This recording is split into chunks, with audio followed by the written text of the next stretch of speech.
अब एक और दूसरा सिंटैक्स डिस्कस करते हैं फंक्शंस को लिखने का, उन फंक्शंस को लिखने का जिसके अंदर पैरामीटर्स होते हैं।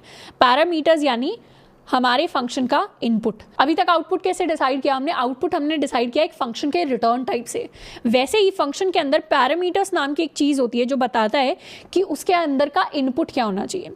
उसके लिए सिंटैक्स में सबसे पहले हम लिखते हैं रिटर्न टाइप फंक्शन का, उसके बाद लिखते हैं फंक्शन का नाम, और अंदर लिखते हैं वो सारे पैरामीटर्स जो हम फंक्शन के अंदर एज इनपुट लेना चाहते हैं। तो यहाँ पर इस पैरेंथेसिस और इस पैरेंथेसिस के बीच में जो भी पार्ट आता है वो होता है हमारे फंक्शन का इनपुट।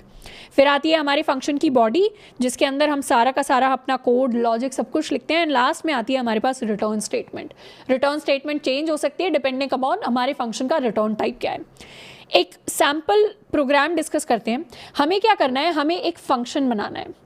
फंक्शन के अंदर हम इनपुट देने वाले हैं एक नंबर ए और एक नंबर बी, एंड उससे आउटपुट करने वाले हैं हम सम ऑफ ए बी। तो इस कोड को हम कैसे लिख रहे होंगे?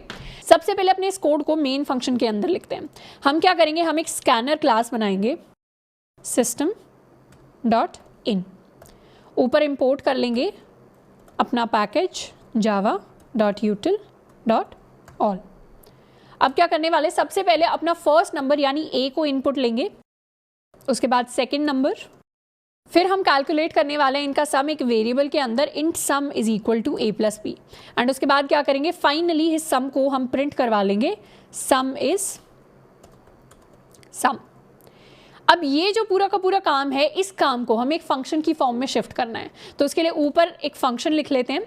ऑल्सो एक क्लास के अंदर कितने भी फंक्शन हो सकते हैं, मतलब एक प्रिंट हेलो वर्ल्ड का फंक्शन बना लेंगे, अभी एक सम कैलकुलेट करने का फंक्शन बना लेंगे, तो आप मल्टीपल फंक्शंस को बना सकते हैं एक सिंगल क्लास के अंदर। हम अपने फंक्शन को लिखने के लिए सबसे पहले लिखेंगे पब्लिक स्टैटिक। अब शुरुआत जब हम कर रहे हैं इस फंक्शन की, तो इसका रिटर्न टाइप हम वॉइड रखते हैं कि अभी ये कुछ भी रिटर्न नहीं कर रहा, और इसको हम नाम दे देते हैं कैलकुलेट सम।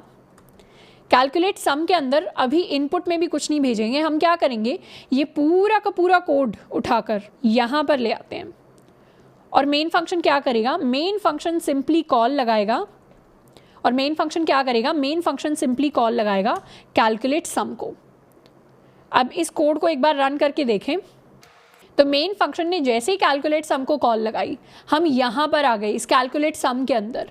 इसने क्या किया, स्कैनर क्लास बना रखी है। तो सबसे पहले इसे फर्स्ट नंबर ए चाहिए, तो ए में हम पास कर देंगे 5, फिर इसे सेकंड नंबर बी चाहिए, तो उसके अंदर हम पास कर देंगे 10, एंड उसके बाद हमारे पास इनका सम कैलकुलेट होकर आ जाएगा which is going to be 15।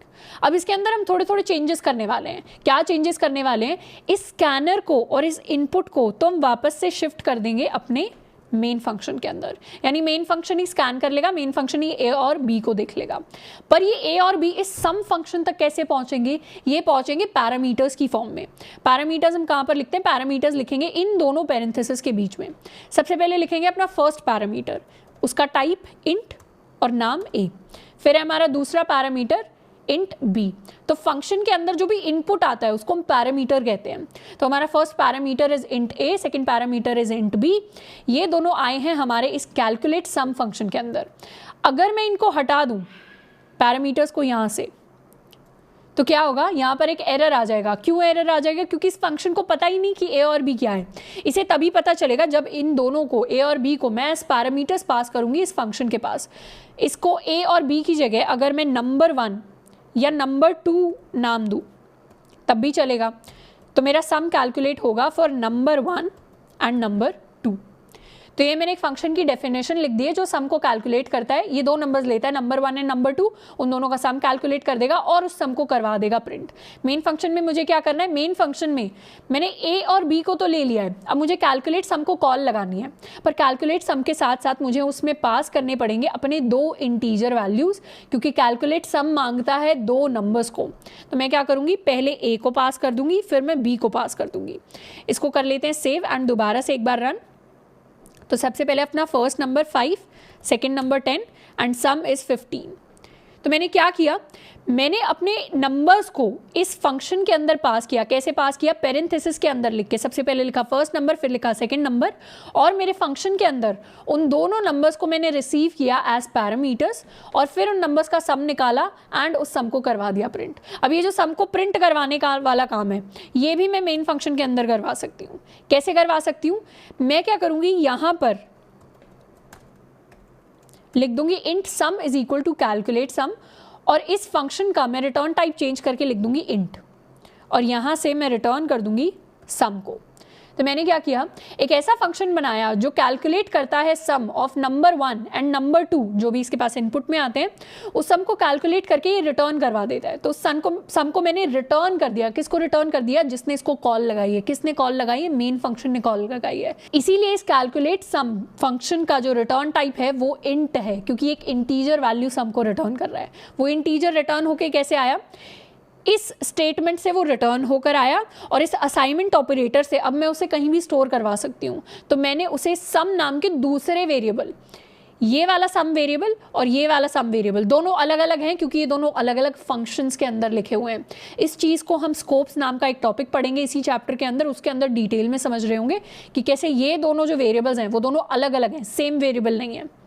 तो इस वेरिएबल सम के अंदर मैंने स्टोर करा लिया, और फिर उस सम को मैंने करा दिया प्रिंट। इसको कर लेते हैं सेव एंड रन। तो फर्स्ट नंबर 5, सेकंड नंबर 10, तो मेरे लिए प्रिंट हो गया सम इज 15।